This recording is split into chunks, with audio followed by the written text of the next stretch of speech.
We're live. We're live, Nathan. Just like that, man. Just like that. Made it just in time. I did. Welcome everyone to the Hobby Hangout. I think this is our 5th episode, and as always, it's me, Nathan, and our special guest today is Ryan, RMSCollects. Thanks for coming on, man. Yeah, thanks for having me, guys. Yeah, absolutely, man. You're a little bit of a TV celebrity now. So we got a little group of us that watch Monday Night Raw and SmackDown and wrestling and stuff together, like through Discord and whatnot. And we were sitting there, and Jesus was like, "That's fucking RMSCollects." Sitting right behind McAfee. I was like, sitting right behind McAfee and Cole on Monday Night Raw, front row, man. So that's awesome. Yeah, what's funny is I actually wasn't planning on going. I knew the event was going to happen. Oh no! Oh no! He froze. See? Let's see. Yeah, we're having some technical. Oh, there you go. You're back. Yeah, you're back. You're back now. I wasn't planning on going. I wanted to go, but the ticket prices were like over $800 for the tickets that I wanted to go. Yeah. So my dad texted me, and I was like, I looked down, and he goes, "Did you get your tickets?" And I was like, let me check what the prices are now. Yeah, I would imagine they got to a point where he froze again, but I would imagine they got to a point where it was like, can't turn that down, right front row, right behind the commentators, get TV time. I mean, those are desirable ones. So hopefully right behind the camera. Awesome. Yeah, hopefully we can get him back. He's frozen right now, but let's see what we got going on in chat here. Of course, Dre dropped in. Not 5 hours early this time, Dre. You were only 10 minutes early today. So, Swami, what's going on? How you doing? Yeah, 2 weeks in a row for Swami. He's getting back into it, man. There you go. Nate's going to need a minute. No, I'm good. I made it, but barely. I messaged Doom like 18 minutes before. I'm like, dude, I just got done driving. I'm in line for my food. I'll be there in a minute. Yeah. So, but I was like down here scarfing away on my burger earlier. But it's I'm over. Well, you're in Texas still. Texas. You move around. So I'm in Jersey today. I'm actually just north of Philadelphia right now. Shout out to Will and Tim if you're watching. I know you probably are. I was just across the river from you about 2 hours ago.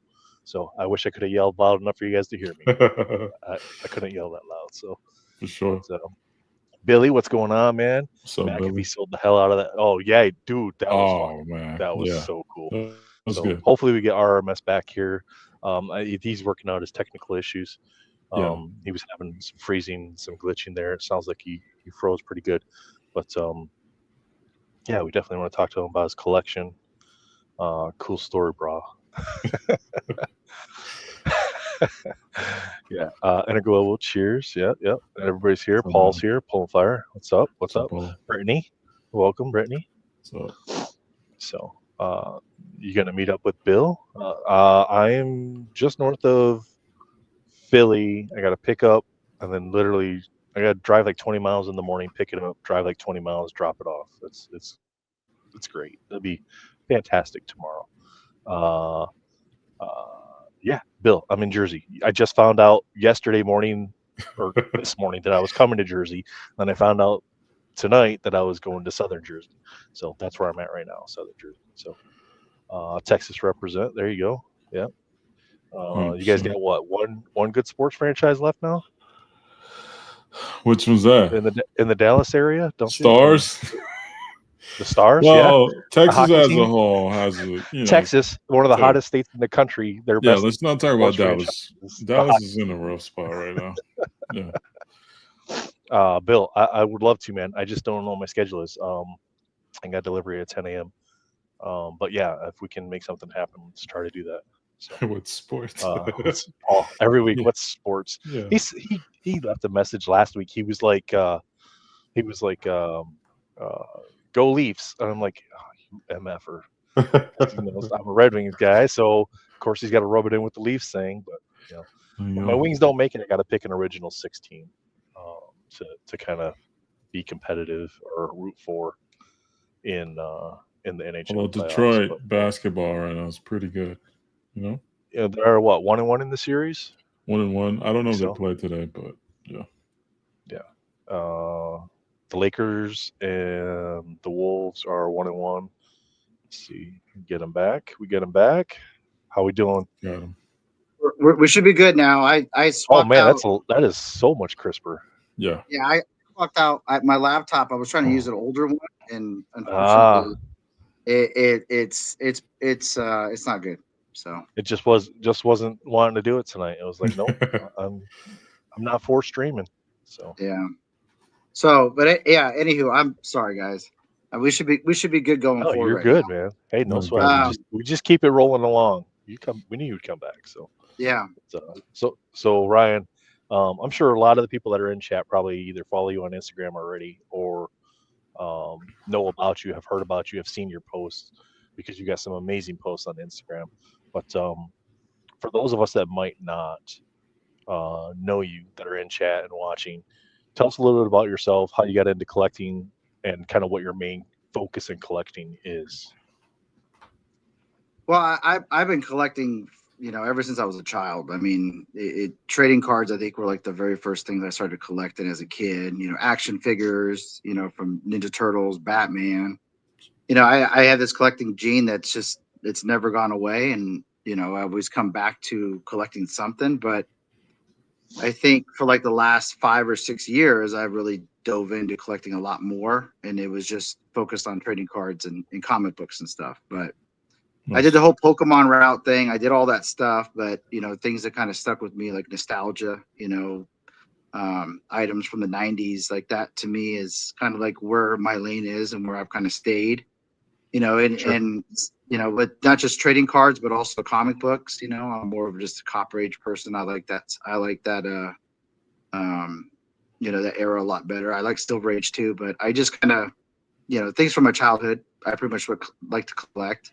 But I do like to collect things that I love and high grade, and I like grading. I've been grading since 2020, and from Pokemon cards to basketball cards, everything. I mean, I've been grading everything under the sun. I've graded thousands of cards. I've graded books, comic books and stuff. So, I mean, for me, I think I've evolved though. Every year I've just kind of evolved as a collector, and kind of fine tune my collecting. We all just, have to kind of like figure out and do, more of a focus rather than, hey, I want to buy everything. I want this, I want that. And yeah, 100%. It's tough. It's tough. I have an addicting personality. So if I see something I really like, I'm going to snatch it up. Yeah. You know what I mean? Like it's hard to pick a genre, but like, I kind of just like, I like this year was hard for me because I'm really just focused on like 90s Venom stuff. And I'm slowly getting rid of like my Carnage cards, my Spider-Man cards, but I hold on to all my Todd McFarlane stuff. Like he's my favorite comic book artist and stuff. So do you subscribe to Dave's adage of "See Todd, buy Todd"? I do. Yeah. There you go. Nice. Shout out to Dave. So, yeah, shout out to Dave. Yeah, you said evolved throughout the years. This year, so is the Venom the big change this year that you've noticed in your collection, or how have you evolved your collecting ways in 2025 so far? So this year, I think I believe like when life events happen in you and stuff, or you experience things, sometimes you can respond in a certain way. And like, I just noticed I spend a lot of money on stuff, like just collectible things, comic books, just magazines, action figures, trading cards. And I was like, I just need to like hone down and just calm down as well. And just like figure out what exactly do I love that I would love to keep and collect. And, right now it's just like, I've went through my collection and it's just time to like let stuff go.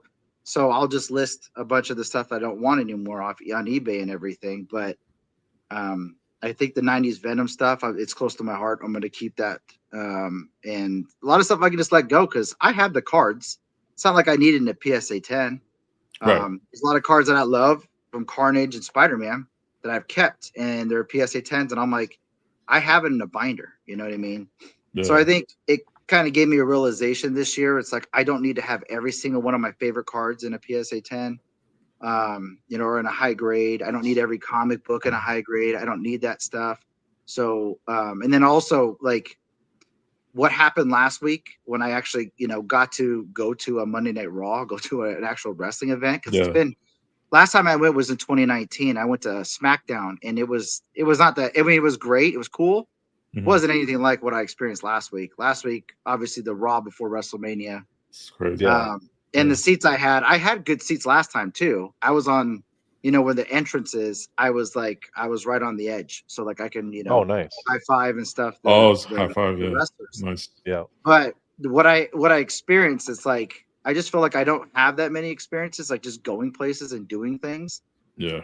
And I think that moment kind of like I had like an epiphany. I'm like, oh, you know what? Like I need to do more of this. Let me spend my money on memories and experiences rather than just holding a bunch of cardboard. Like I have tons of shit. Like I have so much stuff. And I'm like, I need to just like I do. And it's a problem. And like I've done every year I identify it is a problem. And I need to kind of like, follow through with what, getting rid of some things and stuff. So I think last week was just like, yeah, I just realized like it's time for me to experience some of this shit, some different stuff and not just keep buying and storing things, and I think that's healthy when you can do that. It's definitely a healthy thing. But it's not like I'm going to collect wrestling cards. I love wrestling stuff, but I mean, I'm just going to go do some other things. That's all.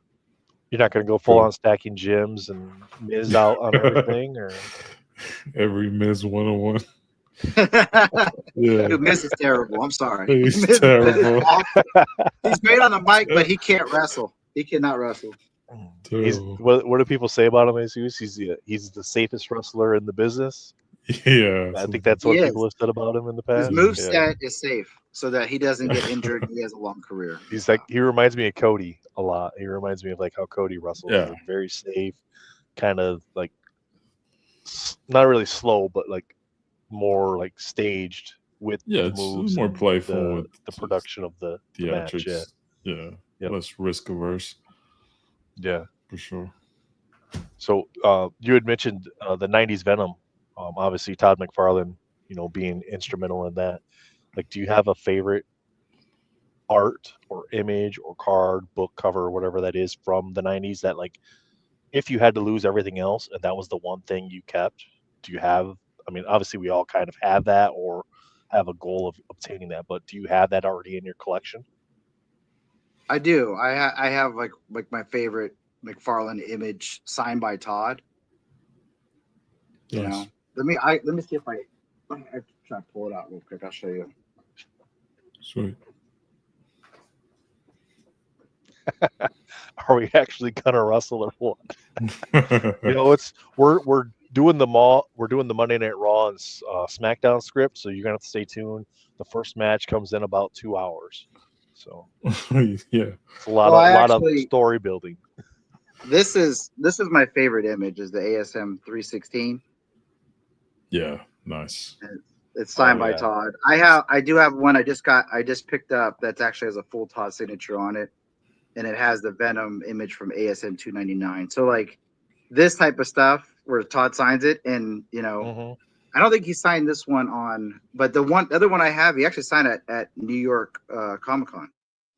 So he does at least for the most part, at least the ones that I've seen, he does a very good job of like his placement of his signature and having the bottom scrolls of the letters kind of match up with the art on the card as well, like kind of placing them properly. So he knows what he's doing. I mean, he's got enough experience by now. Been signing forever. Yeah, put you up there that way. But that Comic Images card in 9.5 is pretty awesome too. Like you don't see that every day. No, and I want that image in the 10. That's like the one I do want. But this is the other one I got too. This is the one he signed at San Diego. Oh, okay, nice. And shout out to Fausto on this one because he actually sold this to me. It's got the full Todd on it. Yeah. And a 9.5 for Spider-Man Metal. I mean, come on. Like it's tough. Yeah. And the gem mint. Those labels too. They're a one-time only. Yeah. Yeah.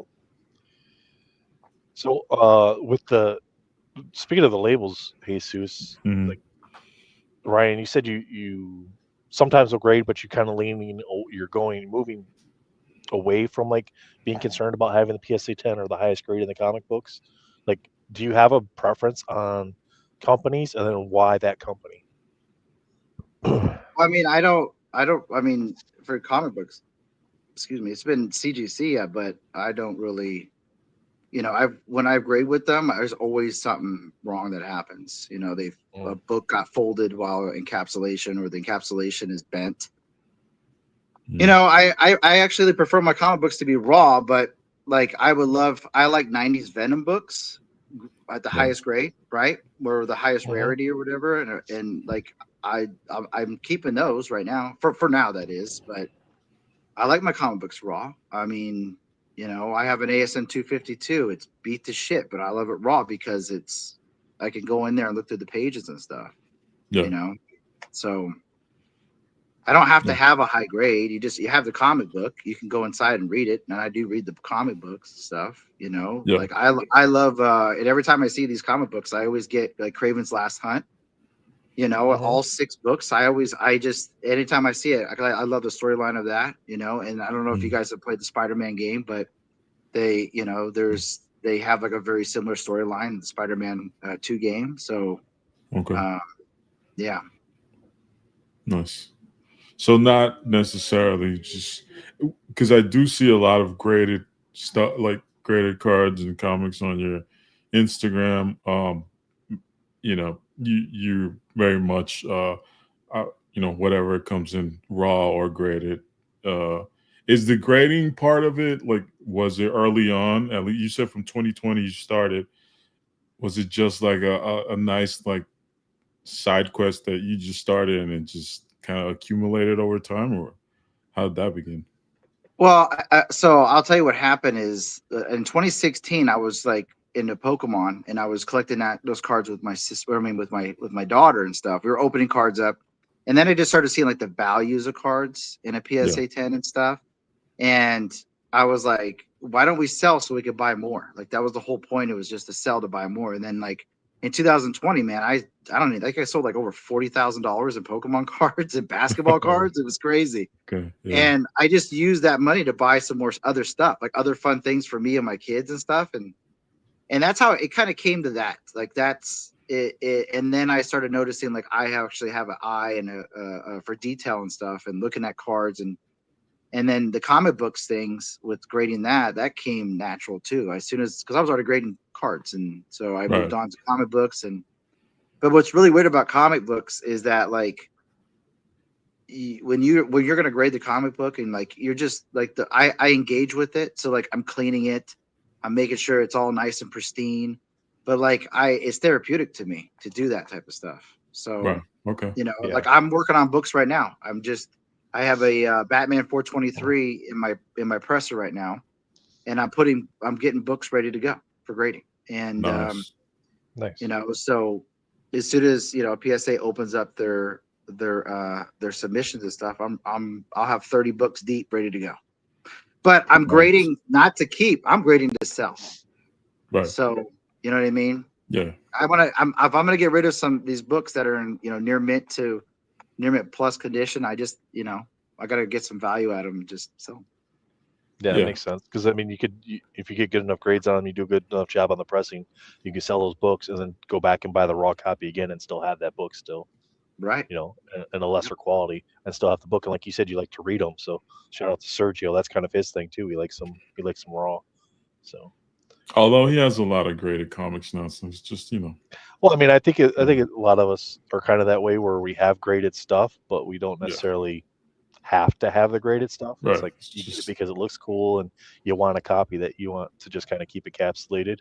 Yeah. But Ryan, do you have, so with that in mind, like the books for your own personal collection, do you have any grading goals, like an item that you want to get in a specific grade, whether it's a book or a card? So I'm trying to finish a current grading goal, and what that is I'm trying to get every Venom Marvel masterpiece from the 90s in a PSA 10. Okay. Nice. And I'm only like a few cards away. Yeah, Manu, stop being stingy with those 10s, man. Hit the guy up. Damn, dude. Yeah, and yeah, That's cool. I mean, PSA. Yeah, Manu. When are we getting? Hold on, Manu. When are we getting PSA comic news? Like, what's going on? I know you're talking to them. Come on now. Yeah. We need a little sprinkle. Yeah. We have a superstar in the chat. He's not telling us anything. Come on now. Nothing. No leaks, man. Kayfabe. So kayfabe.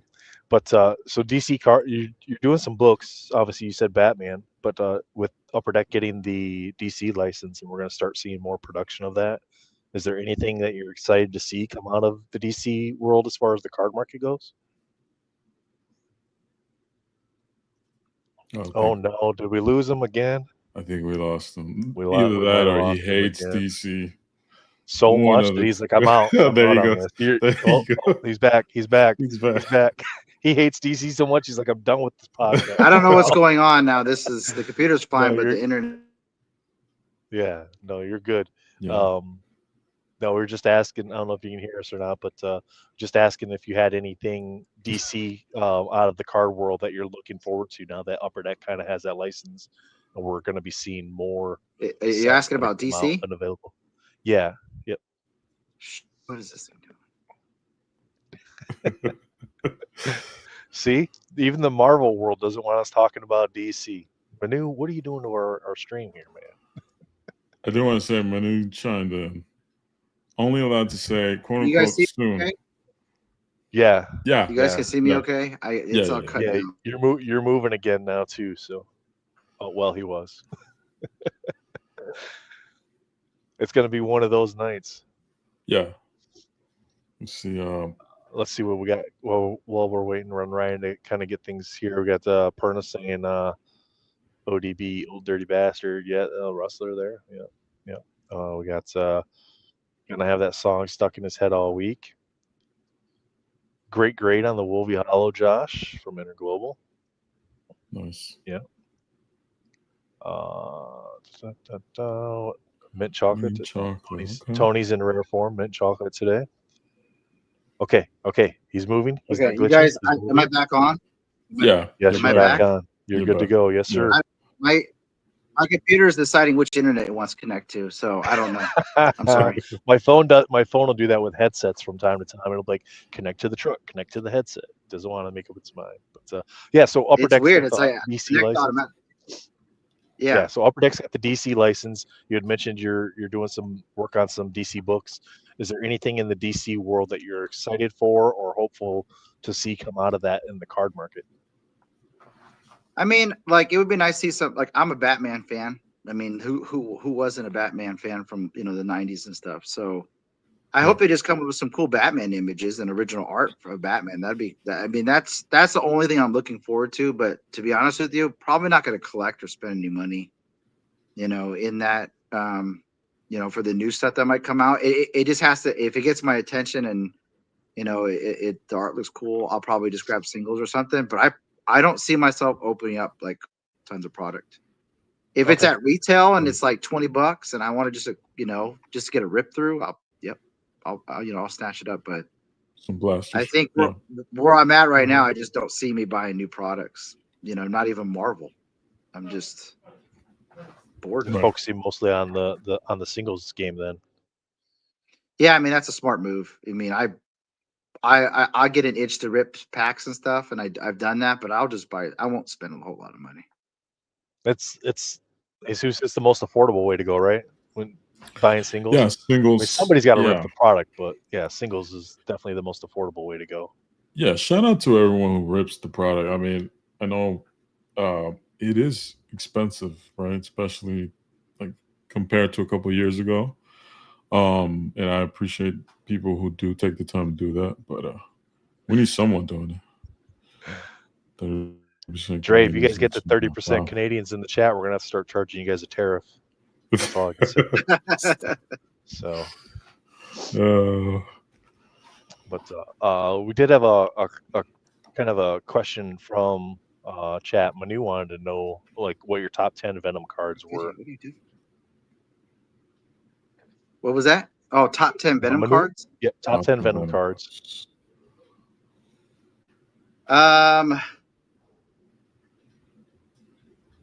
Oh, does he want me to show them? Do you want me to? You could show them if you want, if you have them handy. You probably don't even have to go to 10. I just showed. I mean, if you only have like your top 3, you could do that too. I just showed. I have like a whole binder full of slabs of just Venom cards. So. Oh, nice. Let me see. Too late. I saw Ryan's. The highest grade. Yep. The wifey had to make an appearance there for Ryan. Yeah. Yeah, I don't know. She popped in and popped out. Yeah, you like need stuff right when you're doing this stuff. But this is signed by Greg Hildebrandt. You know, it's not a 10. I have the PSA 10 in this, but like it's signed by him, and you know, rest in peace to Greg. It's this is like the last cards that he signed. So like this is very special to me. So definitely, I have that one, and I even have the holofoil. He signed both of these, so these are like really nice, really special to me. And I had a goal that like I wanted to have all the Marvel Masterpiece cards signed by the original artist. I have Jesco signed the Venom from '92. I got Hildebrandt signing the '94. So like I was gonna go on a quest of doing that, but I don't know, maybe later on. I would say this card is one of my favorites. Hold on a second. I'm sorry. Hold on. Yeah, you're good. No, you're good. Let them take care of that. Manu gotta be complicated with the give me 10 of them. Can't just be happy with like 3 or 5. He's gotta have 10. Always. I was calling one of his cards a top 10. Yeah. Let's go with it anyway. Well, Yeah. It's always nice to do a little show and tell. Okay, and then this one. This is Patelis.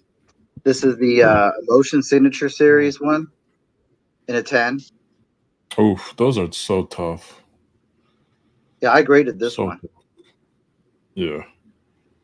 And he's actually, I have a commission that's coming from him too. That's pretty awesome. I can show you guys do that. Nice.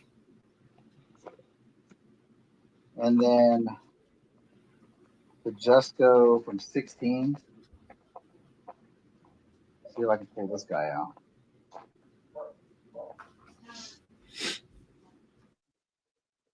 So the 16 Jesco. This was actually Justin Spidey Hits. Nice. I did a trade. I traded a comic cut for this. Very That's cool. The tier 4, right? Was that tier 4, 2016? Yeah, it's tier 4. So. And then shout out to Manu for this one. I know he regrets selling this one to me because you can't find these in a 10. That's a 96 Spider-Man Premium Canvas Venom. That's a Hildebrandt too. Oh wow, that's cool. This is like a pop 4. You can't find these. These never show up as 10s. So, and then I'll have to go with the. I don't know how many I'm at now, but this one is of course the Venom rookie card in a 10. I love this card too. Yeah. Very cool. Yeah, I think the biggest Venom card. Love all these. Yeah, the biggest Venom card I ever had was the gold holofoil Venom in a 10. I had bought an entire graded set of the SGCs and then crossed over 8 of the 10 to PSA, and that was a pretty decent move as far as like something to pick up and to essentially flip. Oh yeah. Yeah. I have all the holofoils, but the only one I don't have in a 10 is the bronze. So I got all 3 of them. And the bronze, was that the hardest one to find? Yeah, it's out of the Walmart packs. Yeah. So I got this is all 3 of them. But I have 10s on all of them except for 10s on all of them except this one's backwards. Except for the bronze. Yeah, the bronze. I actually submitted this for a friend. Actually, shout out to Soul. he opened up some packs with me and Manu, and I actually opened up an entire Walmart box, and he pulled the Spider-Man bronze and the Venom one, and we gemmed the Spider-Man, but the Venom's like the centering. They just changed your centering to like 55-45. Yeah. So you know, they got a little more strict. Very cool. Nice. So outside of cards, you do comics as well. We kind of know that, but is there anything outside of those two items that you kind of like focus heavily on collecting? I know you said you're tailoring back kind of what you're purchasing nowadays, but is there anything that you collect outside of that? I mean, like I like posters. I mean, you guys can see in the back, I got a bunch of posters and stuff. I had someone do what's it called? A sketch, a big giant sketch over there of like a black suit Spider-Man, like a wizard homage and stuff. So, I mean, I don't know. It's some things are just like, if it's a 90s nostalgia thing, I probably end up getting it. But, I just like, I've tailed back just how much money I'm spending on hobby stuff. And, it doesn't help when you get hit with an IRS bill too. So that sucks. Yeah. Yeah. So I just was like, I gotta make some sacrifices. I just can't sacrifice my 90s Venom cards. I collect all sorts of things. I mean, I have like a Megalodon shark tooth and stuff like that. I got some like weird, crazy stuff like that. And nice. This is pretty cool. This is like a transparency cover. Okay. Right here. So like this was used as a production art transparency. So like I believe they said like there's less than 30 of these like made, but it's used in the production of the cover. Oh, okay. And they have page ones too. So nice. Yeah, cool stuff like that. But this thing's pretty huge. It's not really good to store, but I don't know. Just I'll probably in 6 months I'll probably change what I'm collecting, but I'll stick with the focus on Venom. And I'll probably end up getting all the 10s, and then I'll probably just sell it as a collection or something. There you go. Very cool. Very cool.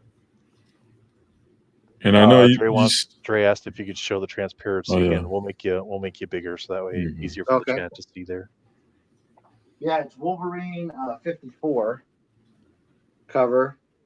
The Derek Robertson cover, I believe. Nice. Very nice. Yeah, that stuff existed. Yeah, I know. You shouldn't, because then you go down a rabbit hole. And I've already gone down it for McFarlane stuff. I'm like, I want a McFarlane transfer.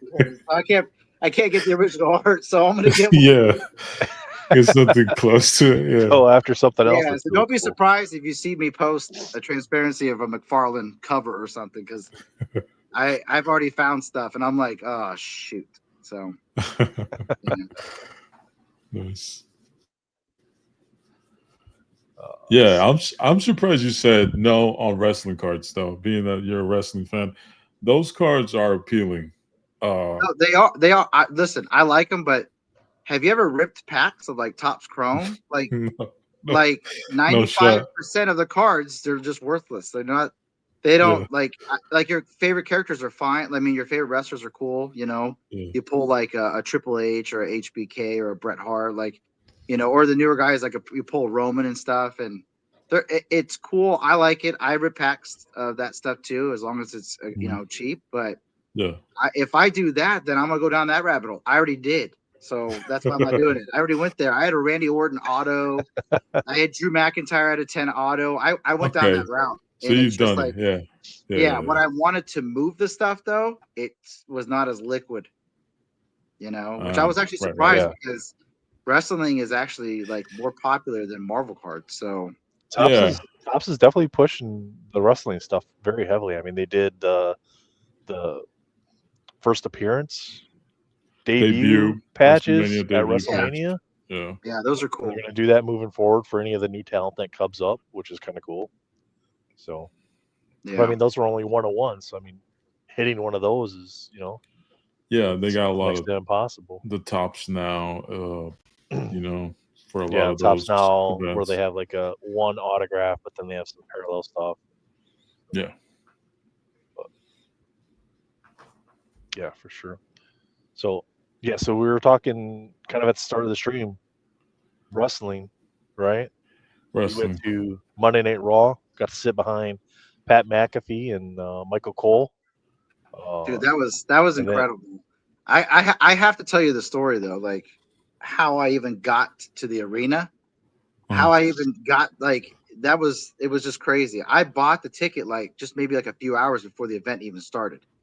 Mm-hmm. And it was like I looked at my notification stuff on Ticketmaster, and the price went down like 50%. And I'm like, and I saw the ticket where the seat was, and it was right behind McAfee. I was like, I'm going. You know, Yeah. McAfee's a Pittsburgh guy, you know, so but I was stuck in traffic, and I think the show started at 4:30, and I sat down right when they hit record. So like when you watch on Netflix, like in the beginning, you'll see me just sit back and kind of take it all in, because I'm like, I just got there. I had enough time to go up, take a piss and come back down. And then I sat down and I was taking it. I was like, oh my, this is crazy. And fireworks are going off. And then, Pat's there, and I'm just like awestruck with him, because like I watch Pat McAfee and stuff. I love Pat McAfee. Yep. And I was like trying to talk to him, but he was getting ready to, they were getting ready to record and stuff. So man, it was crazy. And what's funny is like there's like tons of seats that were still open next to me. They were supposed to be for Kings players, but a lot of them didn't show up. They were stuck in traffic, and they canceled it. So they like to have celebrities in the front.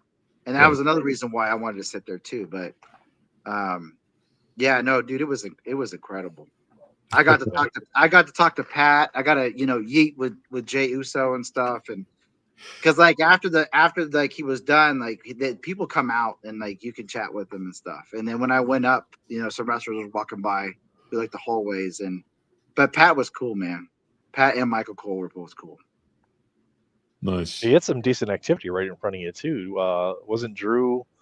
Didn't Drew drop somebody on the table? I thought he dropped Priest on the table or wrestled around right there in front of him. I don't remember if there's that episode. I don't remember if it was. No, I just know that Carlito jumped over and scared the shit out of him. Oh yeah, that's right. Braun Breaker was gonna come and spear his ass. He did last week, and I wasn't expecting somebody to do that. And he hit the barricade in the back. And what's funny is when I was on Instagram, I found someone did like a reel of it, and it's me in the background like reacting to it, and I was like, "That's awesome." Yeah, I remember that now. That's yeah, cool. That's crazy. Yeah, we had Car Collector Show. What's up, man? How you doing? So what's up? Armando's here too. Armando's here. What's up? What's up? He says CM Punk main event match coming soon.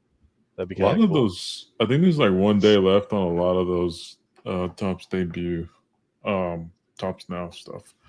I saw it today, but those are interesting to watch. And then WrestleMania. Routine. Yeah, WrestleMania. Two night event. Saturday night, Sunday night. They've been doing 2 nights for what? Several years now. They've been doing 2 nights. Yeah, last couple of years. Yeah. But I had like an overload of like wrestling last week. I mean, I went Monday night, and then Friday night SmackDown. You have that on. And then you have Saturday, Sunday, and then you got Monday again. It was like, I didn't think I could get tired of it, but after Monday, I was like, well, Monday was good though. Don't get me. Monday Night Raw was that was pretty good. Okay. The one you went to, or the one after WrestleMania? The one after, well, the one I went to was awesome, but the one after WrestleMania, they did it. They have some cool storylines that are already starting out. So, yeah, I saw something Triple H said it in like a little thing. It was a reel that I saw, and he's like, a lot of people, because it's been this way for so long, is that WrestleMania is kind of the end of a lot of the storylines. But he said they're not really transitioning, but he said, like, why can't it just be the beginning of a new set of storylines? It doesn't necessarily have to end anything. It can be the beginning of, or a continuation of something. It's like a chapter. Put in place. It's like you're moving into another chapter of the book, right? And yeah. So WrestleMania 2 nights. How did you feel about WrestleMania overall?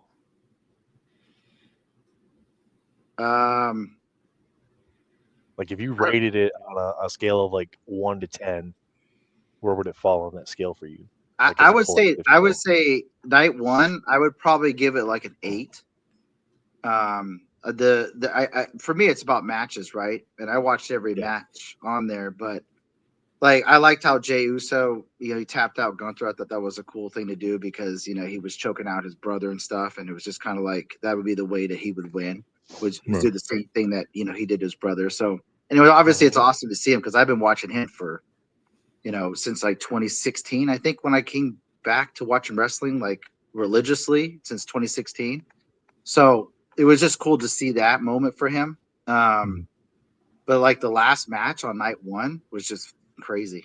Yeah. The ending, which I knew Seth was gonna win. Like if you watch the last couple WrestleManias, like Seth has like sacrificed himself for everything. So like I knew it was gonna be his moment. And that's what they kind of do. They kind of just do that deal with other wrestlers. It's like, hey, in this WrestleMania, if you do this, right, we'll get you next time. We'll get you like this. And Seth's kind of like, he's sacrificed so much. I was like, he's going to have his moment. He's going to get back his championship. They'll do something with him. But yeah, I enjoyed night one. I think night two had better, I think, overall matches. There was some good stuff out there. That 4-way for the Intercontinental Championship thing was awesome. Yeah, that was fun. The women's, Bianca, Io Sky, and Rhea. Yeah, that was a great match too. Like, I had both those in my top 10, like top 3 matches for the entire show. Yeah, were those two. It's a great start. Those. No, the only thing I didn't like about the Jey match. What match? Oh, I was gonna say the only thing I didn't like about the Jey match was that, like, didn't really care that Jey tapped out Gunther. I just didn't like how fast Gunther tapped. It was and that was it. Yeah, it was a very quick tap. Yeah, but he did frog splash him like 3 times. So that's true. He did do that. He did. He frog splashed like 3 times, and then I forgot about that. Yeah.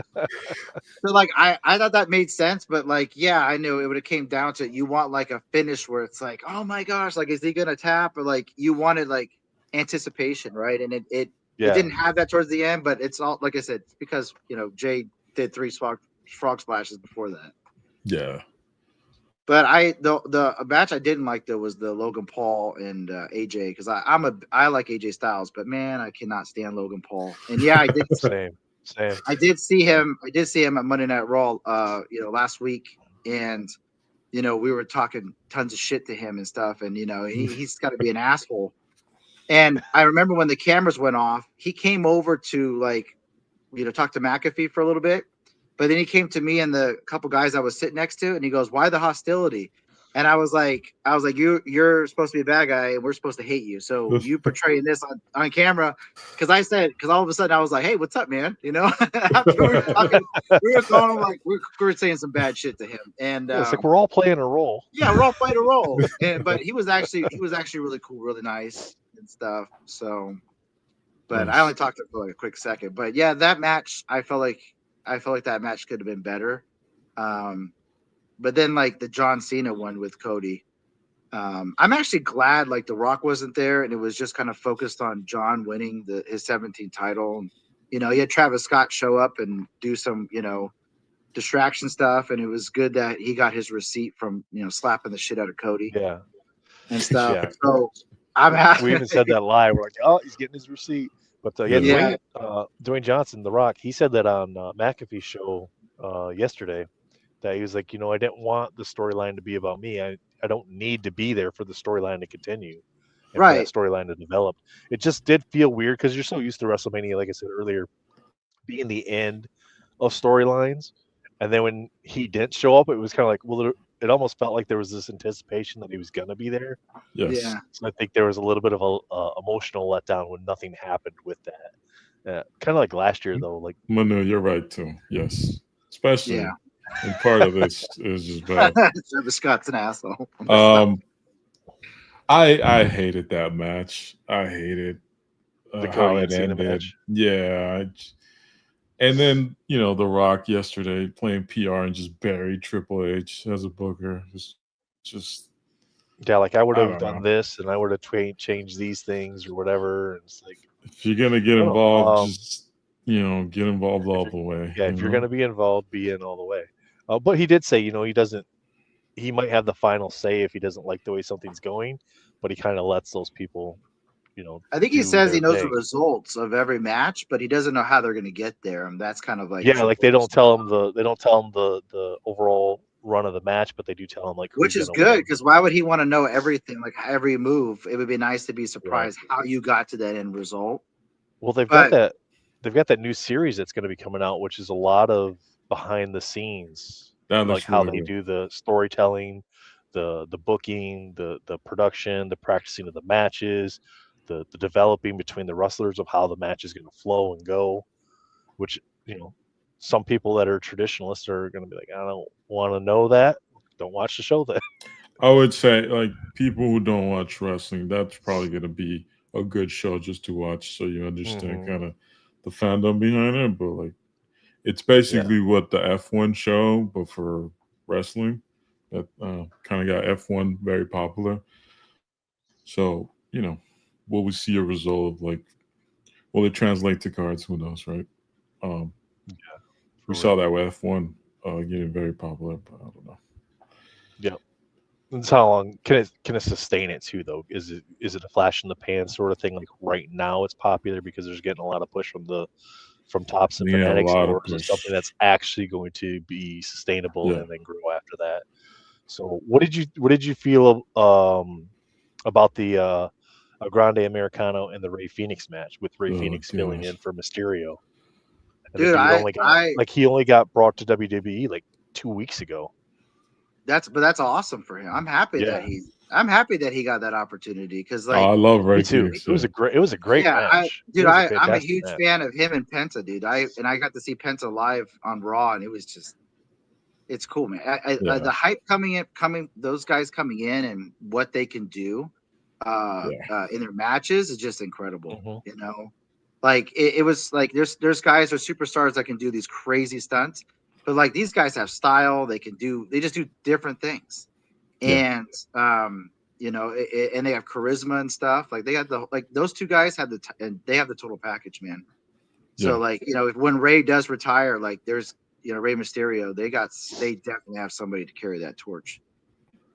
And they just Doom. They just had a big announcement on Saturday too, didn't they? AAA, I think wrestling, where it's the Luchador wrestling. Luchadores, and them as a tag team, whenever they make them, back to the Lucha Bros, it's gonna be fun because people missed out on that. Go back and watch AEW. They have some great matches there.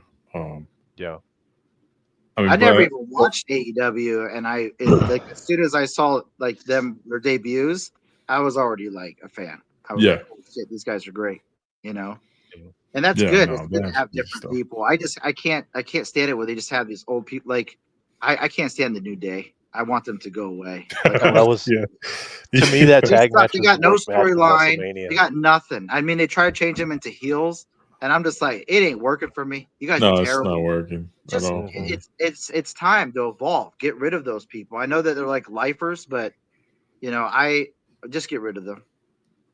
Add some other talent, some more talent that's coming out. I wish they push some of the younger talent to the NXT talent. They got a lot of. They got some. They got some. What's her name? Stephanie Vaquero. Yeah. Well, she just had that match on Monday night against Io. Monday. Yeah. And she had a match last night too. Yeah. Yep. And then, they got the Worlds Collide event that's coming up. I think that's July, right after 4th of July, something like that, either June or July. They're doing the Worlds Collide in Los Angeles, so they'll be heavily promoting the Luchador matches. And was it AAA? I think it's called AAA. Yep. They already do stuff with TNA and the NXT, so it's nice to see the stars show up. Yeah, absolutely will. So the tag team divisions need some new blood and storylines. It does. It does. I to be honest with you, I record everything and I just fast forward through the tag team matches because they're the same people. They just do the same matches over and over. There's no like compelling tag team where you're like, oh my god, like you've got 2.5 to 3 hour shows, and it almost feels like they don't put any effort into the tag team stuff at all. Yeah. No. I mean, you can easily cut a 5-minute intro for XYZ superstar that takes 20 minutes to come down from the top of the stadium to the ring and is out of breath for 10 minutes. Jey Uso. I mean, you could take that time and give somebody a 4 or 5 minute match, as a tag team, and get some excitement around. In the 90s, the tag team was like the big. I mean, it was one of the big attractions, right? With the Hardy Boys. Late 80s and 90s, man. They had great tag teams. Legion of Doom, the Hart Foundation. They had the Steiner Brothers. There were so many good ones, and they actually spent time on the storylines and the characters and stuff. I think right now, they just don't have anybody. There's no good tag teams. Yeah, they don't. I mean, there's some decent ones over on the SmackDown brand, and I'm hoping like when they do their draft, like they maybe move some of them around a little bit, create a luchador one would be really nice. I would love to see Chad Gable and El Grande Americano be a tag team, just to see how they could do that. Just because every time he has to change, he has to roll under the ring to throw his mask on. Oh yeah, right, yeah, that would be funny. But El Grande latte or what Americano? What's his name? Yeah, Americano Venti, El Venti Americano. I don't know. Yeah, the best row showed up. So I wanted to highlight that. Yeah, I need to highlight that real quick. So, yeah. Yep. I mean yes. I mean when we talk about Breakers Raw and whatnot, it's Emily Raw. Yep. You know that. Shane. She's Shane, move out the way. You're not the superstar. Shane can go away. Sorry. That's right. But so from WrestleMania, night 1, night 2, what was your favorite part of the show? Like the absolute, like you can only pick one match. Which match was your favorite match for the entire show? When was the Fatu Jacob Fatu match? Fatu and LA Knight. That was 2, right? That was night 2. That was night 1, I thought. I think it was night 1. Yeah, I think that was night 1 because it was they started off with Uso and Gunter, then they did the tag team match. And you're right. I think so. And then LA Knight Fatu was after that. My favorite match on night 1 was the Roman, CM Punk, and Seth Rollins. There's nothing going to beat that match. Yeah. That was probably my favorite. And then if I had a second one on that night, it would be the Jacob Fatu. That dude's going to be a star, dude. Like, he's so athletic for his size. Dude, he's like 280, and he's like doing, moonsaults off of the top rope. It's crazy. And no, like as long as they do right by him, but he shows up, man, and he has ever since he showed up in WWE. But I would say those were my two favorite matches. And I think for night, the second night, obviously I did enjoy the match. I didn't enjoy the whole match for Cody versus Cena, but it was cool to see. Like, I actually am enjoying the John Cena run for heel, because it's like everyone has to like fake be a bad guy. He's just actually telling you guys the truth of how he actually feels and how he's sick of this shit. Like, to me, like he's not necessarily being a bad guy. He's just finally speaking his mind. Yeah, he's just like speaking the truth, and he's like, you can see he's genuinely like just like he's like venting this out, and like to me, it's like you can see it. Like you can see that's not like 100% like he's just making this shit up or it's fake. And I dig it. I dig this is something different, and this is the way to do it for him to become a heel. Because like, what do you want him to do? You're gonna act like Seth Rollins and like hit somebody with a chair, and then all of a sudden you're this new character. Like, he doesn't do that. He's just gonna be John Cena. But now he's John Cena who's like being truthful and telling him how he feels, and throughout the whole time that he's been in WWE. So I'm digging the storyline, and I can't wait for him to wrestle Randy Orton again. That's cool. It's going to be nostalgia for that. But I don't know that I would say the women's match, the triple threat women's match. I got really into that one, and probably I forgot about the Drew McIntyre and Damian Priest match. Yeah, that was savage too. They put on a freaking good show. Like, you know, that finish where he like claymores him into the freaking chair and stuff. That was pretty good. Yeah. I was happy Drew finally got a win and didn't have to put somebody else over again. Because I know like last year when he won the title and they took it away from him right away. I was like, come on. He got his receipt. He he got his receipt from Damian. But I like both those guys though. I've always been a Drew fan, and I saw Drew like in 2019 when he was a heel, and he's a monster. The guy is so big. Mm-hmm. Yeah, for me it was the women's triple threat match with Io, Rhea, and Bianca was my favorite match of the entire show. I think the entire match was action packed. I'm so excited that they actually gave Io a title defense. Yes. Because with all the disrespect they were showing her character leading up to the event, I thought she was all the base pushes. I didn't think they were gonna have her winning. I thought. I know. I was so worried about it. But I'm so glad they kept her with the belt, at least for WrestleMania. If they take it off her next month at the next repeat, she's had it for a while. Then, yeah. But at least it gives her a title defense. So Shane says Stone Cold 4-wheeler was the best spot. Stone Cold popping out was great. I mean, it's probably the spot that cost WWE the most money. Yeah, but if you watch the tape, like when he ran into that thing, that girl barely fell. Like she overacted. Yeah, it was overreacted, man. It was. She probably didn't even want to be there. No, I was. She's probably with her husband or something, or boyfriend, and he made her like go. He probably bought the tickets. Was like, you're going with us and stuff. But he probably wanted to go with his buddy, but she was like, no. It looked like he ran into somebody that was like a Karen, and I was like, oh God. Don't mess up this night. You got it.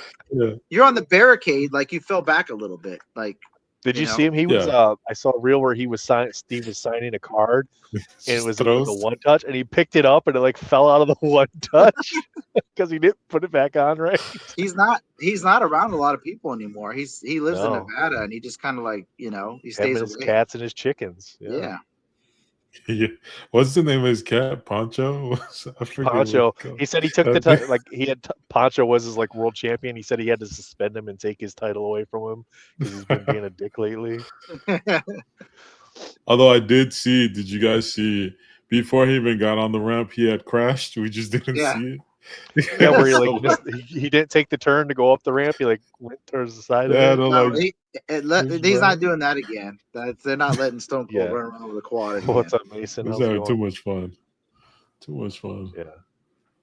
Dom winning though was one of my favorites. Dom. Oh my God.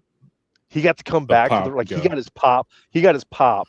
Left the ring and got to come back for another pop. Like that was probably the best emotional excitement for one of the characters and for the performer. I was so happy for him, man. I saw an angle where like the cameraman's like, "Tell him go, like go again, go back." We'll delay it. Go back. Soak it in. That was awesome. Yeah, that one, Io winning in night one. I think that was the best match. The Seth win. Oh yeah. Yeah, the storytelling they did in that match alone is awesome. Well, they had a great match. Yeah, they had a great match, and then had great storytelling within and at the end of the match. It just kept going. It's like Paul's got like, I'm gonna betray CM Punk, and then just him like it was great. I mean, so much of that is Paul. So much of that is Paul too. Just the story involved in that, and how good of a storyteller he is. Yeah, dude, he's one of the best. A double betrayal. That was awesome. Yep. And then he brings in Braun Breaker on Monday night as part of their little faction that they got going. He's always been a fan of Braun Breaker. He was on like NXT and stuff, talking to him. Oh, okay. I knew that was. I mean, I knew there was a faction going to be put together, but I didn't even. I forgot about Braun and Paul, because Paul's actually mentoring him. Since he got into WWE. Will says the first 2 or 3 matches of night 2 was the highlight for him. Yeah, I think so too. The finish to night 1, rolling into the start of night 2, that segment of matches right there was just amazing. There was banger after banger on those for sure. Yeah. Yep. Tony wants to know about what about the return of the man? Becky. I didn't think she was going to return, but it was good. But I actually don't like. They will have her win the title, and then on Monday night she turns heel. Reverse it. Yeah. I was like, what? It was Just let her be a good guy. She's not that great as a heel.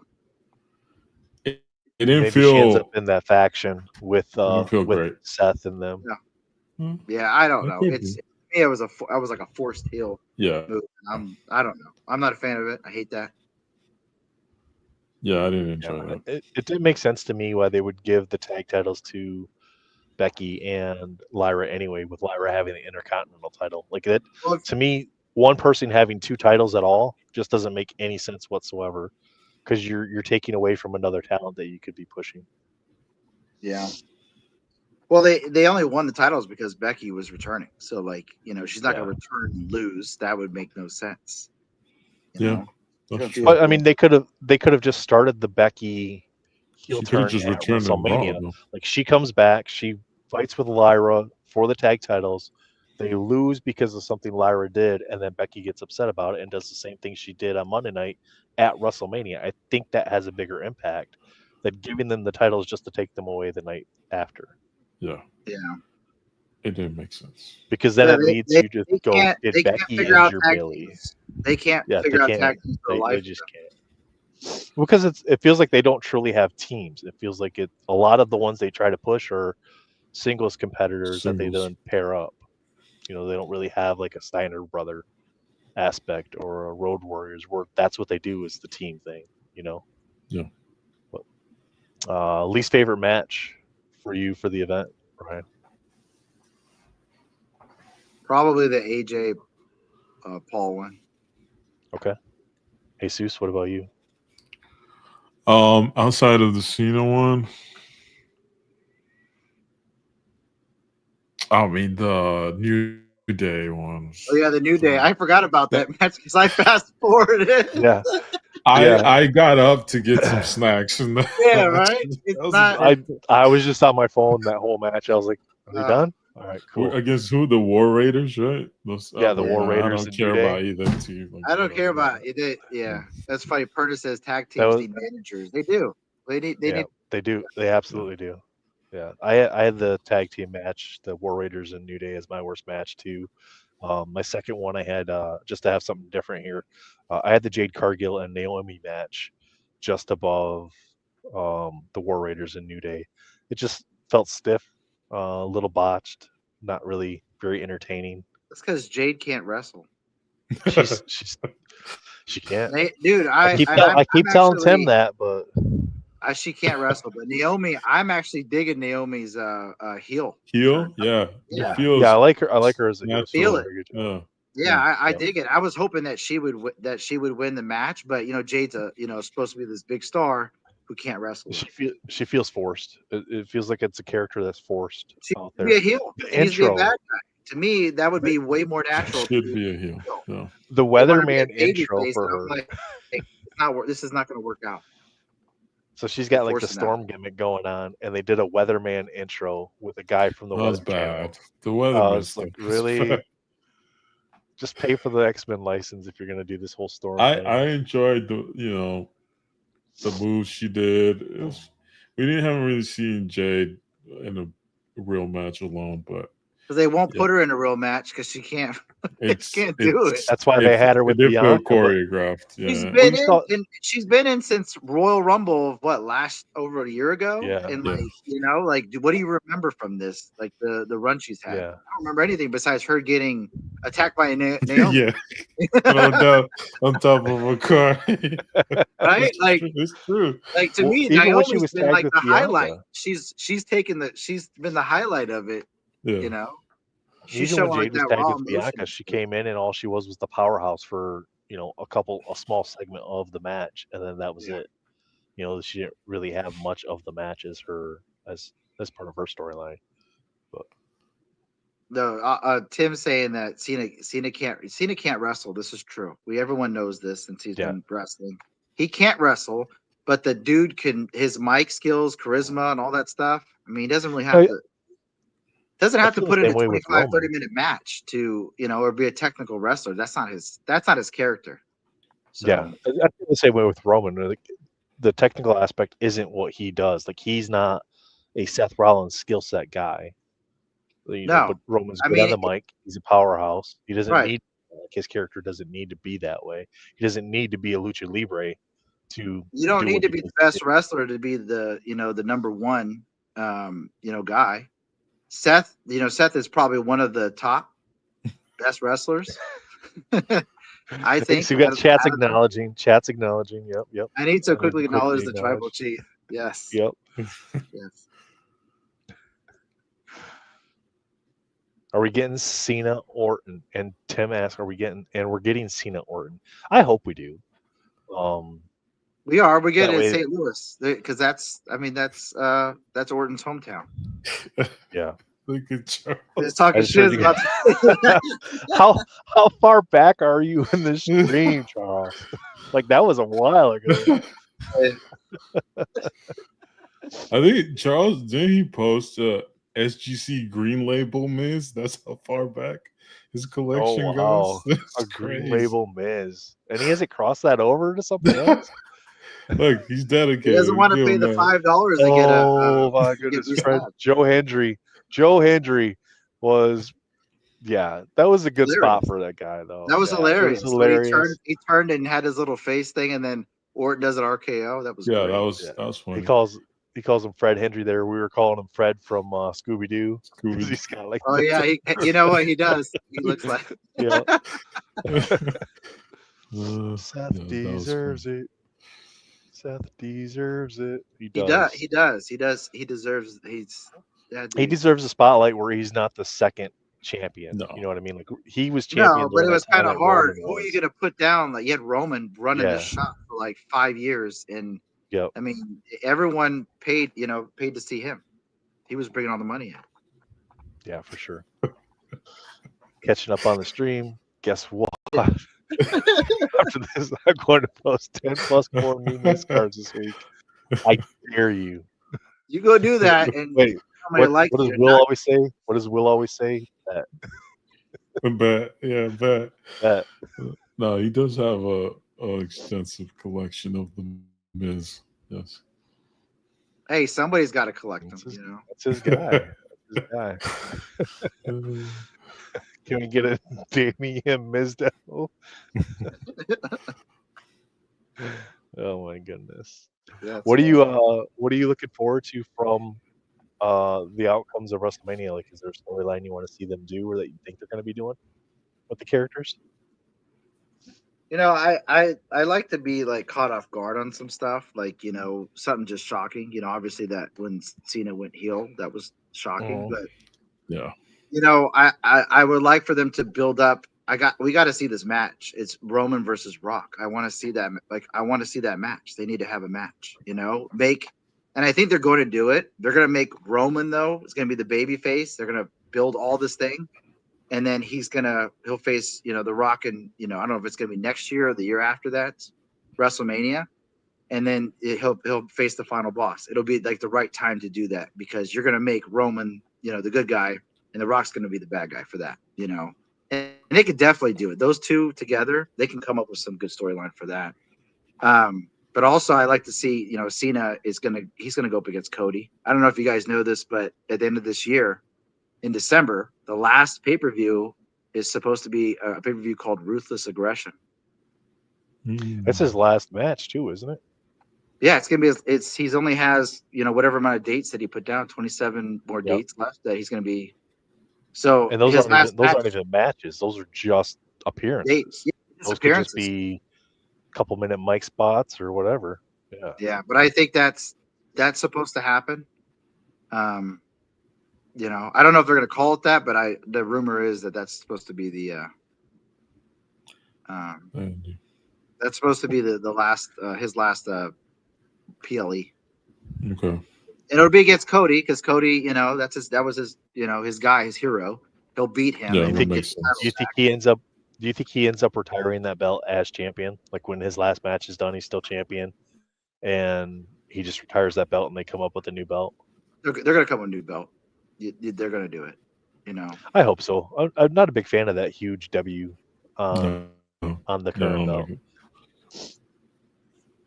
They always got wonky belts, man. None of the belts look that great. I'm not a fan of any of them, but You know, the Intercontinental one. I remember when they came up with that. The only reason why it looked good because Jey Uso put his color on it. Yeah, and that was it. I United States one is just too much. You know, I don't know. Yeah. It's just. I think the tag team belts look cool though. mm-hmm. Yeah, the round. Yeah, those Too do bad the look tag nice. teams suck, but the titles look good. Yeah, 100%. But yeah, I think I'm looking forward to that. But I'm also looking forward to see what the Paul Heyman guys like who's going to be in that. Yeah, that What's Seth faction. going to do? You know what I mean? And then I also want to see what they do with Penta. Yeah. I'm like I said, I'm a big fan of his. I want to see what they do with him. You know, and Jacob. I just like they better do something Yeah, good. I'm really excited about Jacob. Hey, he's from He's from where I'm. He's from Sacramento. You know, I'm Nice. only like 20 minutes from Sacramento, but I actually met his dad. His dad's the Tonga kid, and then his brother is Rikishi. So my dad actually met both of them. Nice. And then I think I was like a little kid. I think I was like maybe 7 or 8 and stuff. And they were talking about their wrestling promotion because they actually had one back in the day too. So, but yeah, I'm a huge fan of his. Yeah. Would you like to see them do something with the hardcore belt? Like actually bring that back into the fold? Oh yeah. To where they could have the TLC matches revolving around that, and I mean the take that matches away we've from seen so far. If you saw the Hell in a Cell with CM Punk and yeah, with the freaking Drew wrench to his head, yeah, let's see it. Like let's do a hardcore belt and do some matches like that. They're obviously going in that direction. It looks like so. Yeah, there is no more PG era. It's gone. You know. Yeah. Hopefully it's gone. Well, I mean, Cody said, "Go fuck yourself." So that to me, it's gone. I think the Netflix thing certainly helped them, and once because they're transitioning everything to Netflix in time, right? USA is going to eventually lose SmackDown. Peacock's going to eventually lose the PLEs. You would think so. At Internationally, least that's on the way it is. Yeah, already. on the US side. Yeah, internationally everything's on Netflix, but US side, it seems I think that stuff's all supposed to come over to Netflix, which would be nice to have it all in one location. Right. But Charles wants to know why we don't have any Logan Paul cards yet. You know, that could be something with him specifically, though. You know, where he's like, "No, we're not. I'm not. That's true. Having my stuff out there." You know. Or he's gonna wait for the right. You know, he's gonna sign a deal with somebody. You know, if he's his own brand. Something exclusive. Yeah, something exclusive. Yep. Charles says he heard UFC is going to Netflix soon too.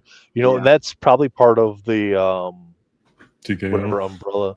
Yeah, the TKO thing. Like it's probably a TKO contract. Well, yeah, I think WWE was like they want to see how that they do with WWE, and they bring in more viewers, which of course they have because, I mean, did you see how many fans show up to these events? Do you go on YouTube and see how many people or the reels on Instagram? It's insane how many fans there are. I mean, you know, and I went to a live event. There was over 14,000 people at the Golden One Center, and I was like, it took me forever to get home because it was just completely almost sold out. Well,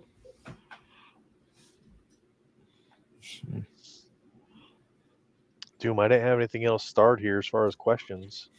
We got any other questions for Ryan while we got him? Yeah, does the chat have any questions for Ryan? Chat, you got any questions for Ryan? Wrestling, collecting, cards, comic books, sports. What do you obviously you're a Steelers guy. So you guys hoping that you get Aaron, or are you just gonna like forget Aaron, let's go draft somebody and get Shador? Well, I don't know about Shador or Sanders, but Aaron, I mean, it'd be nice to get him. You know, I think he would work well with what we have, our current roster and stuff in our offense. But I don't know, man. The Steelers just ever since Ben left, it's just like every season is just like a fucking disappointment. You know, who cares if we get to 500 or we make the first round of the playoffs? We always fucking lose, and it's like I'm not used to that shit. You know. I'm not used to that. I've been blessed to be a Steelers fan because we had Ben for like almost 20 seasons, and we've always went to the playoffs or got deep in the playoffs, or we won Super Bowls. We went to 3 Super Bowls, and I'm still kind of sour about the Super Bowl with we lost to Aaron. So when he was in the Packers. Oh yeah. I don't know, man. I'm loyal to my team. I'm getting tired of the same old shit every season. There's always just like inconsistencies. I watch them play and I'm like, they're doing good, they're doing well. And then they play like the Ravens or they play the Chiefs or the Bills. And you're just like, because we own AFC North. Hey, most of those teams suck besides Baltimore will get us. It's always a 50-50 with Baltimore. We'll beat them in game 1, the first game of the season. And then towards the end of the season, they just like come out and just like, destroy us. But I don't know. I just want them to make the right moves. We need a quarterback for the future. We don't need a quarterback for 1 year. But if we can get Aaron, cool. Let's do that. But we're running out of time. Our defensive players like Cam Hayward, he's fucking his 15th season. He can only do so much. And TJ, I don't even like. You're not going to pay him. You're gonna have to like his contract, whatever he's gonna, what he's worth. It's a lot of money. They just paid Myles Garrett. They just paid him for in the Browns, and he wants more money. And it makes sense because he has better, stats than Myles Garrett. That's what this guy's team always goofs up on is that you wait forever to sign these players. My team? Yeah, your former team. They like to wait to sign the players until they're out of their contract. With Dallas, and that's kind of like what they're doing here. Well, it's the opposite of Ryan. I'm used to us being terrible for 20 years. So there's 20. Yeah, more than 20. 54, buddy. 54. You got more years to go. 96 was the last time they were good. What's your team? Is it Cowboys? Lions. Yeah. By default, not by choice. It's just by default. Hometown. No, there's never a default. You don't have to be a Cowboys fan. No, you do. See, you weren't born here, Nathan. It's a whole thing. It's terrible. Tell me. I hear you. I was born. I wasn't born in Pittsburgh, but my family is from Pennsylvania. And you're either an Eagles fan or a Steelers fan. And my dad is a Steeler fan, so it's tradition. And then the rest of his family are Eagle fans. I like the Eagles too, but we have to pick a side, and I chose my dad's, of course, and not the rest of his family. He's like the only Steeler fan. It's funny because they all live close to Philadelphia. Oh, okay. Hey, so you could have identified as a Houston Oilers fan and just become a Titans fan. I mean, no. See, that's not an option here. It's not an option. It was like you didn't know. Just identifying at whatever you want to be these days is an option. See, there's too many childhood photos of me in a Cowboys logo. You just can't go back from that. Like it's done. Tommy, I don't want to be that way. It's Dude, that was like forever. The most popular team of the 90s was the Cowboys. I mean, if you didn't have a Cowboy starter jacket and stuff, and like starter hat, like Cowboys, Taz, the Looney Tunes Cowboys. Oh, come on, that's great. No, back in the day. I mean, I'm not gonna lie. I had a Michael Irvin and I had an Emmett Smith jersey back in the day too when I was a little kid because I liked both of them, and I had a Barry Sanders jersey. They were all starter jerseys. There you go. Now we're talking. Barry Sanders, best running back ever. Dude, that guy was ridiculous. Wow, Tim. That's crazy. Take a shot at the Lions. See, I don't even get disappointed when they're animal. That's wild. They've been good for the Lions have been good for 2 years. So when they lose, I don't even get disappointed with it because it's just like, it's expected. Yeah, I mean, if your team is like the Raiders, because I have my in-laws are Raider fans, and they they expect to just suck, right? But when you have a team that has 6 Super Bowl champions, and actually the Steelers have gone to more Super Bowls than any other team, it's our expectations to win. So like we expect to have a good team every season, and we've had for a long time. So it's just like. It's a tough pill to swallow the last couple seasons. I'm like, man, this is just. Do I want to watch the game? I'm like, I don't even. Sundays or whatever. I'll watch the highlights. I'll watch the. All you guys that have won Super Bowls, I feel so sorry. Yeah. Dude, I don't even turn on the TV on some I went to days. Heinz Field, man, and inside of Heinz Field, well, it's called Acrisure Stadium now, but if you go in there, you walk in through the hallway, and it's like they have all 6 Lombardi trophies, giant ones, right, as pillars, and inside they have the Lombardis in there, and it's the coolest thing. That's cool. Yeah. Where Tim's taking shots again. Where them Raiders fans at? Yeah, where are they? They got an awesome Will, stadium. where you at? Big disappointment I had in an NFL team was was the Big Ben, Brown, Bell, top 5 defense. Pathetic. Yeah. That team should have won like 3 Super Bowls, but what I'll tell you what happened is the New England Patriots were around. If they weren't in the AFC, we would probably end up beating them in the Super Bowl, but it's because the Patriots were around forever. Yeah. My boy Brady, Michigan man. Ugh. Rocking out. Not 1, not 2, not 3, not 4, not 5, not 6, not 7. Super Bowl championships. No, but going back to that's the top 5 defense for the Steelers with Big Ben and Antonio Brown and Bill were like, dude, our defense that we had back in the day, they changed the rules for the NFL. We took out players out of games because of how savage that defense was. Like James Harrison took out like 3 Browns players in a game. You guys still seem to have brawls. He hit them stiff, dude. They didn't even move after he hit them. I miss that football. We can't do that now. You know, Armando. We got to get our facts right here. Eli Manning. Eli was on the team. That's facts. Brady. That is facts. Eli Manning does own Tommy. Thank you. No. Yes. We need to pull up the stat lines from. Shout out to Tim. I know Tim represent. Tim, go ahead. That's Tom Brady's kryptonite right there. Was Eli? No. Oh yeah. It was helmet stickum. Well,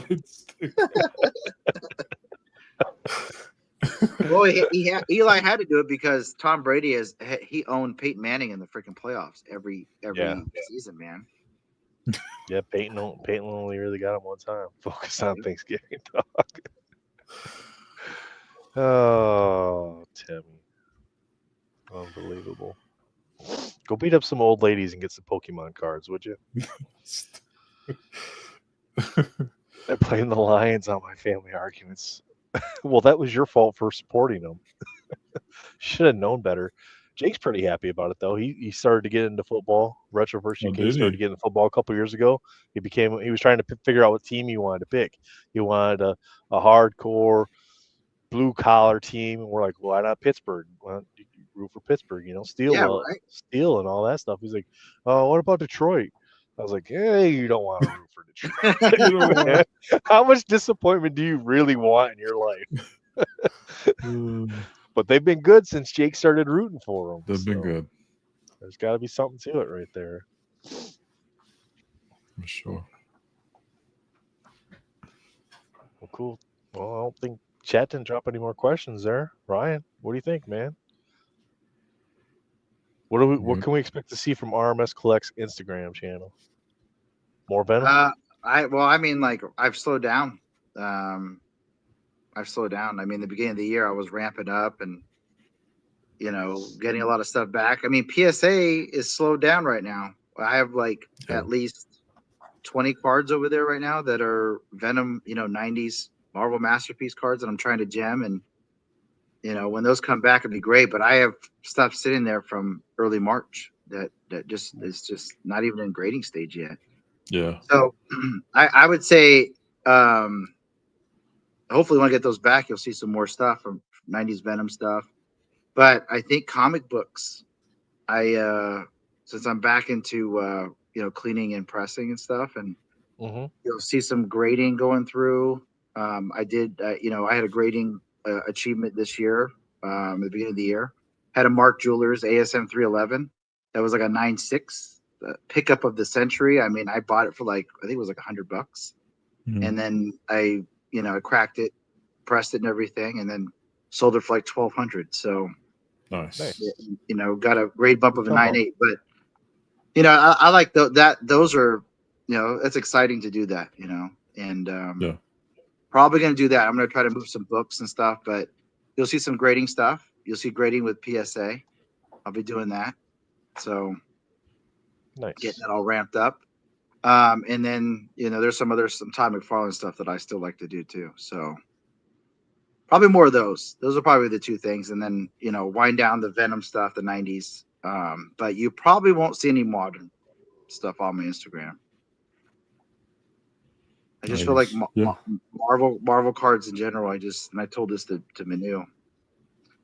Like ever since, you know, Upper Deck doesn't have the license, I just don't see it. Like, you know, Topps can do whatever the hell it wants with it and try to do something with it, but I don't know. They're gonna have to like appease us, which is gonna be hard because we had it. We don't realize how good we had it with Upper Deck, even though we had it late for years. But like, it's sketch cards, comic cuts. You know, like it's all the variety. PMGs. Like, what are they gonna do? Just create one of ones? Okay, well that's a one of one. You know, that's gonna be hard to just get those. That's gonna be too pricey and stuff. So I don't know. You know, I know DC's going to have some fun with that shit because those brands, I think Upper Deck and those brands, Flare, Skybox, all that stuff, Flare Ultra, you know, be the first time for a lot of that too. So so I think for DC it'll be fun. It'll be cool to see what they do with those, but I don't see really a bright future for modern Marvel cards. I actually don't. You know, unless Topps comes out with some crazy shit and do that. So. I don't know. Yeah, Topps has a lot to prove to people, I guess. The people we know who collected those cards for Upper Deck. And I don't know if they're going to be able to fulfill that.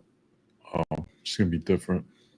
Yeah, it's tough shoes to fill after what Upper Deck has put together, especially Marvel Masterpieces. I mean, what they're going to come up with. Yeah, it would have to be something new that they probably haven't done before, and I don't know if they're actually going to do that or they're just going to keep doing chromium, you know. So yeah, and I mean it's cool. Chromium type cards are cool, but like the art is just reused art. It's just reused art. You know what I mean? You can't. Yeah. I don't think they understand this because it's not like sports. Sports, you get yours from photography from the athletes. Yeah. And it's like with Marvel cards, we're so spoiled with original art sets that it's like, you're just gonna keep putting the same image and we're gonna keep buying it, but then you have like a sapphire or a checkered, it's like same song and dance with that shit. And they do that with sports cards. And I don't give a shit about that stuff. Yeah. Tim, I don't think we know of anything else right now. Armando says Chrome in June. A Marvel Chrome set, a new one. I don't know. I haven't heard about it, but Armando probably knows more. Yeah. Like I'm surprised. Like there's no marketing for any of the Marvel stuff outside of like the Topps Now, like Daredevil, or the Topps Now Captain America, his poster card. But like, I'm surprised there's been no marketing for none of that stuff. At least on social media, all you see is mostly wrestling and baseball. Like that's it. So they'll probably spend most of their money. I mean, they'll promote the shit out of. I mean, the popular stuff. You know what I mean? Yeah. Wrestling for sure. Yep. But I don't know, man. I feel like Marvel cards is just gonna be dead. It's just there to the side. They're just on the side. They're not even giving anything. And whoever is going to be still in the hobby to collect Marvel cards, I mean, is people going through the back catalog, or you're like, they're all just going to go backwards, and they're like, shit, we got all these sets last year. I'm going to go back and collect all that stuff. But I'm not even doing that. I don't need to do that. I already experienced all those sets. Yeah, exactly. You know what I mean? This is the year. Like for me, I'm evolving as a collector. I'm going to do I'm going to experience life and not have to just sit around just collecting cardboard all the time, or there's other stuff that you can do. And I felt like Marvel cards kind of like kept me like a hermit, and I'm just like only looking at cards and doing these things. And Yeah. I'm already a home person. I'm a homebody, but like I said, when I last week when I went to Monday Night Raw, man, I had a fucking great time. And Nice.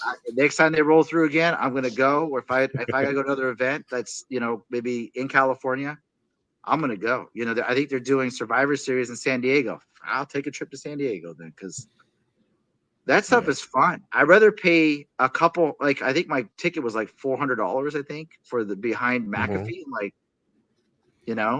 I'll pay that rather than buy a card. I want that experience and the memories and stuff. So yeah, 100%. Yeah, you get that again. You got to bring a McAfee card with you and be like, dude, I'm so I wish for me. Yeah. Well, next time I'll be prepared. Next time I was just I was worried about getting there, and actually before damn show started. But no, I think like being in like COVID and stuff, like a lot of us have been just like used to just being around and just collecting stuff at home and things. But like there's a whole nother world out there like to experience. Go socialize, go be around friends and go to events and stuff like that. And I feel like I've kept myself from doing that for the last like 4 years, and I'm gonna do that more, or do stuff with my kids and stuff. But yeah, unfortunately, I mean, I don't feel weird selling a lot of my collection. I think like 90% of it is gonna pretty much go. Yeah. Yeah. And I feel fine with that. Yeah. And who knows? I'll, like I said, 6 months down the road, I'm probably collecting some other shit. That's how it goes. Man. You guys will contact me and be like, "Hey, I noticed you're putting wrestling cards on." I'm like, "Yeah, I'm on that now." Who knows? That stuff might happen, but I'm doing my best. I've been behaving on eBay. I told Manu, I was like, I'm not going to check all my blues, man. I'm like, I'm not going to go through there on my little blue dot. Check it like 8 times, 18 times a day. I'm gonna behave. I almost have to, because like my domino stuff is so fine tuned now, where it's like it's all like short print cards that I need, Jesus. That it's like I have to check very often just to see if one of those short print cards showed up, because it's like there's only so many of them, so you can't miss out on them. You don't want to miss it. I don't like looking at that blue dot and then going to the souls to see what all is sold and going, damn it. They go, that was below what I would have paid for it. Yeah, it's interesting. Blue dots are interesting. I've been away from them for a long time. Now I'm back looking at some, but it's not like it used to be. I just, whenever I have time, usually when I wake up before I go to sleep, I'll just check, see if I find anything interesting, and call it a day.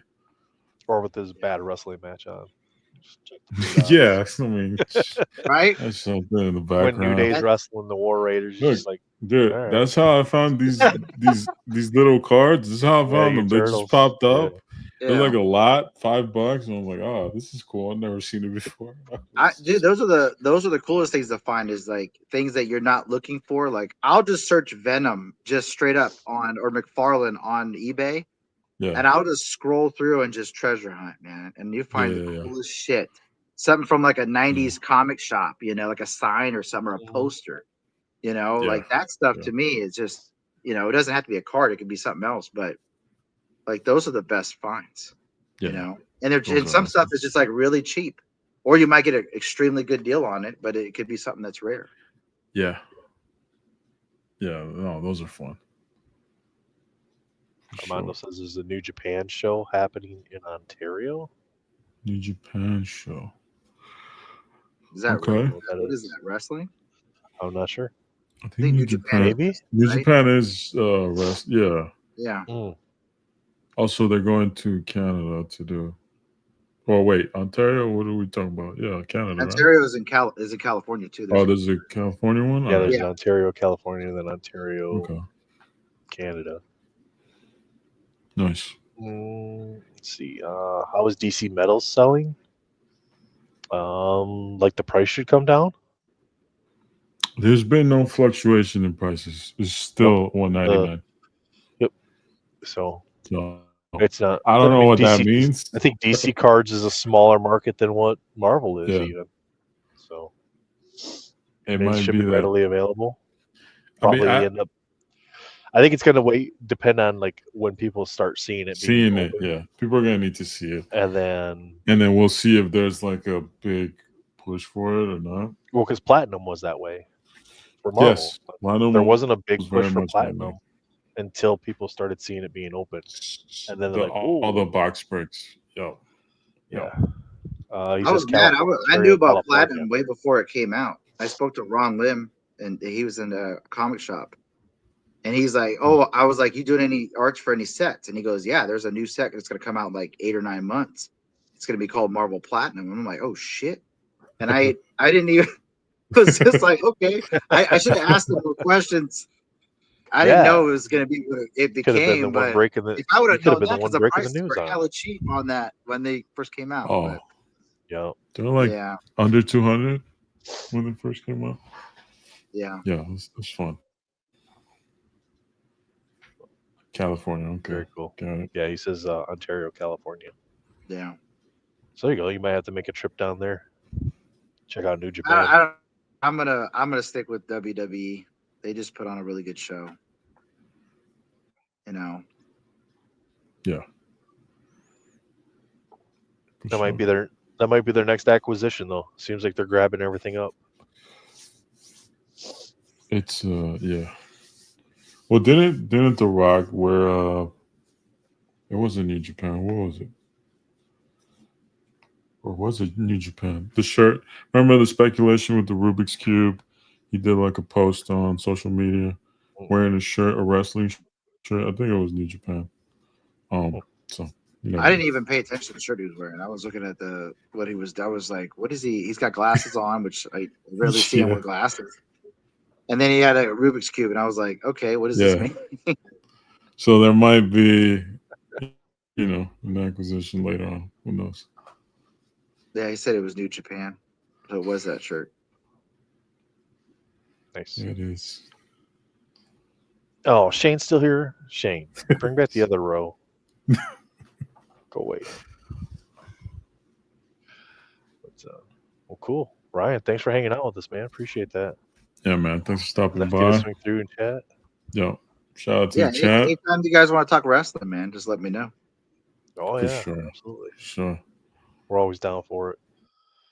So we can't let Shane in on the conversation, though. He like steals everything and then runs it back, and he's a big Cody guy. We know he just absolutely loves Cody. So I heard Shane's gonna get the neck tattoo, and it's gonna be coming out soon. Wow, American Nightmare tattoo. Yeah, when they when Breakers Road does their first WWE case break, he's gonna reveal it. It's just right there, huh? Yep. Big Cody fan. I hate Cody.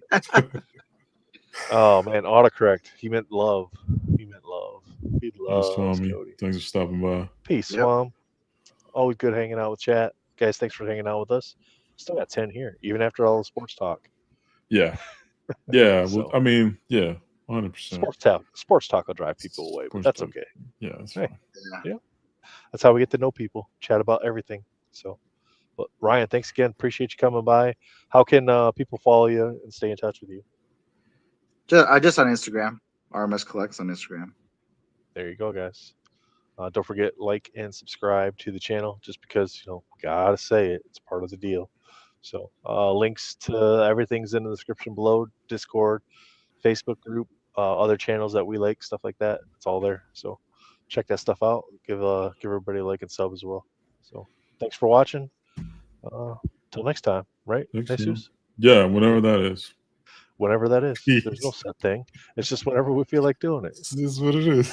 Yeah. See you guys. Peace. Later.